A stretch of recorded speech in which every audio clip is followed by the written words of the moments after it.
Hello বন্ধুরা, প্রিয়া ইপসা কিচেনে তোমাদের সবাইকে স্বাগত। আজকে তোমাদের সাথে শেয়ার করলাম পাটিসাপটার রেসিপি।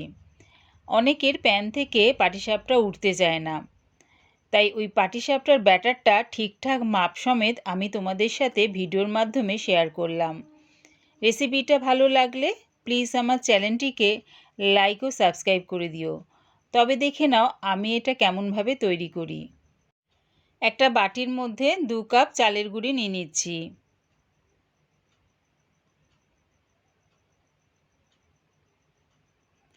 ওই একই কাপের মাপ অনুযায়ী ময়দা নিয়ে নিলাম। যত কাপ মাপ অনুযায়ী চালের গুঁড়ি নেবে তার অর্ধেক ময়দা নেবে, আর ওই কাপের মাপ অনুযায়ী অর্ধেক আবার সুজি নিয়ে নিলাম।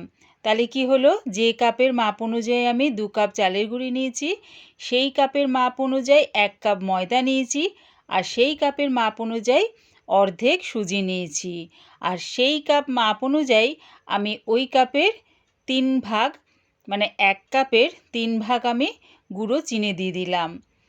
তোমরা যদি মিষ্টিটা বেশি পছন্দ করো তাহলে 1 কাপ দিতে পারো। সব গুঁড়ো জিনিসগুলো আগে ভালো করে মিশিয়ে নিলাম। তারপরে দেখো এরকম অল্প অল্প দুধ দিয়ে ব্যাটারটা আমি রেডি করে নিচ্ছি।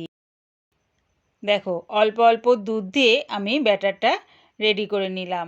যে কাপের মাপ অনুযায়ী আমি দুধটা ব্যবহার করছি সেই কাপের আমার 3 কাপ দুধ লেগেছে, মানে ওই 700 গ্রামের মতন আমার দুধ লেগেছে পাটিসাপটার ব্যাটারটা তৈরি করতে। এবারে এটাকে চাপা দিয়ে রেখে দেব। পাটিসাপটা পুরের জন্য আমি 2টো মাঝারি সাইজের নারকেল কুড়িয়ে নিয়েছি। এবার যে পাত্রে বসাবো সেই পাত্রের মধ্যে নারকেল কোড়াটা ঢেলে দিলাম। দিচ্ছি এর মধ্যে 150 গ্রাম খেজুরের গুড়। তোমরা চাইলে আখের গুঁড়ো ব্যবহার করতে পারো, আবার পাটালি গুঁড়ো ব্যবহার করতে পারো। গুড়টাকে ভালো করে নারকেলের সাথে মিশিয়ে গ্যাসটাকে মিডিয়াম টু লোতে করে কড়াটা বসিয়ে দিলাম। বসিয়ে অনবরত নাড়তে থাকলাম। যখন দেখবে হালকা একটু চিট ধরেছে তখন এটা নাবিয়ে ঠান্ডা করে নেব। দেখো নারকেলের পুরটা আমার রেডি হয়ে গেছে, এবার এটা নাবিয়ে ঠান্ডা করে নেব। পাটিসাপটার ব্যাটারটা আমি খুব একটা ঘনও রাখিনি, আবার খুব একটা পাতলাও রাখিনি। দেখো ঠিক এরকম রেখেছি। এবারে গ্যাসটাকে মিডিয়াম টু লোতে করে একটা তাওয়া বসিয়ে দিয়েছি। তার মধ্যে একটু রিফাইন তেল ব্রাশ করে নিলাম। ব্যাটারটা 1 হাতার থেকে একটু কম নিয়ে তাওয়ার মধ্যে দিয়ে দিলাম। দিয়ে দেখো হাতার পেছনটা দিয়ে এরকমভাবে গোল করে নিলাম। এবারে নারকেলের পুরটা একদিকে দিয়ে দিলাম। যে দিকটা নারকেলের পুর দিয়েছি সেই দিকটা ধরেই আমি এরকমভাবে তুলে রোল করে দিচ্ছি। দেখো কি সুন্দর তাওয়া থেকে উঠে যাচ্ছে। এবারে এটাকে নাবিয়ে নিলাম।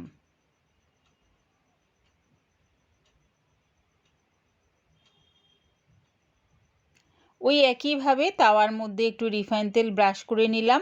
তারপরে ব্যাটারটা নিয়ে তাওয়ার মধ্যে দিয়ে হাতার পেছনটা দিয়ে দেখো এরকমভাবে গোল করে দিচ্ছি। তারপরে নারকেলের পুরটা এক সাইডে দিয়ে দিলাম।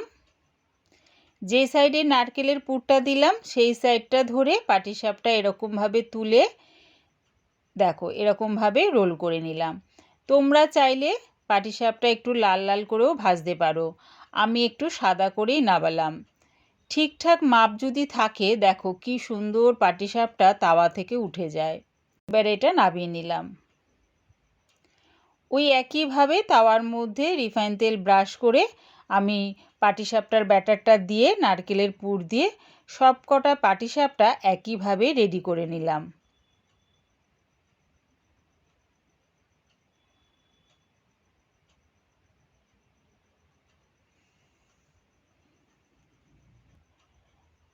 সব কটা পাটিসাপটা আমি একইভাবে করে নিলাম। রেডি হয়ে গেছে আমার নারকেলের পুর দিয়ে পাটিসাপটা। আমার এই পাটিসাপটার রেসিপিটা পুরো দেখার জন্যে প্রিয়া ইপসা কিচেনের থেকে তোমাদের সবাইকে অনেক ভালোবাসা রইল। রেসিপিটা ভালো লাগলে প্লিজ আমার চ্যানেলটিকে সাবস্ক্রাইব করে দিও।